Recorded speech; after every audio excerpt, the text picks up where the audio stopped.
Hi guys! This is Jamaline and welcome to another mini vlog. So for today's video guys, tara samahan niyo kami bumisita sa bahay ng kuya at ate namin. Bali, Sunday nga pala today guys at walang pasok ang alipin ng salapi.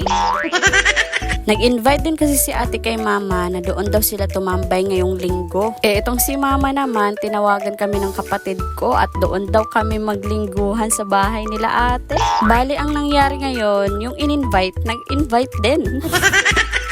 Parang sa mga piyestahan lang, yung ikaw lang yung in-invite, pero pagdating mo doon, kasama mo na buong angkan mo. Buti na nga lang, pamilya lang yung pupuntahan namin. Kasi kung ibang tao, naku, nakakahiya. So eto nga guys, at nandito na kami sa bukid para sunduin si mama at tatay.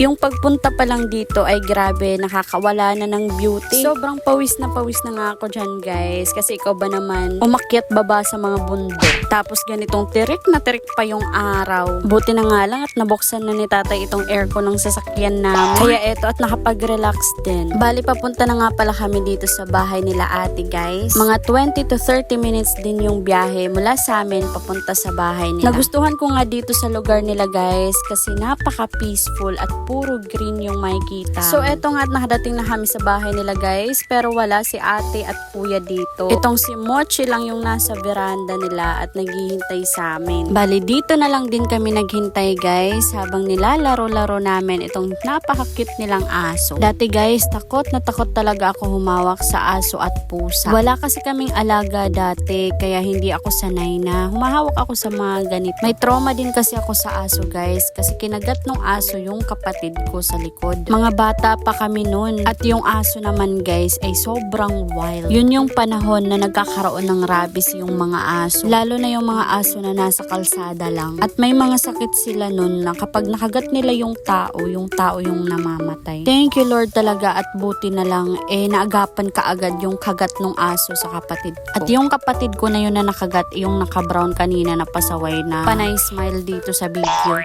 Eto nga at dumating na sila kuya at meron silang pa-ice cream sa amin. Buti na nga lang at medyo mainit din yung panahon at saka pinaghintay pa yung mga bisita kaya dapat lang meron talagang pa-ice cream. Charot!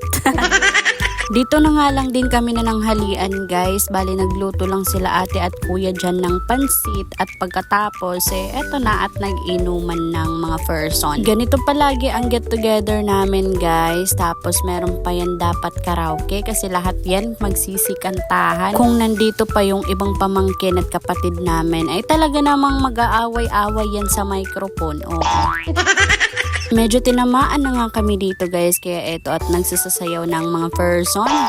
5 PM na nga ng mga oras na to guys. Eto at uuwi na rin kami kasi meron pang trabaho itong kapatid ko. Medyo may tama na nga tayo dito guys pero sakto nga lang at kayang-kaya pa naman natin ang sarili natin. So paano ba yan? Hanggang dito lang muna. Thank you for watching. Bye!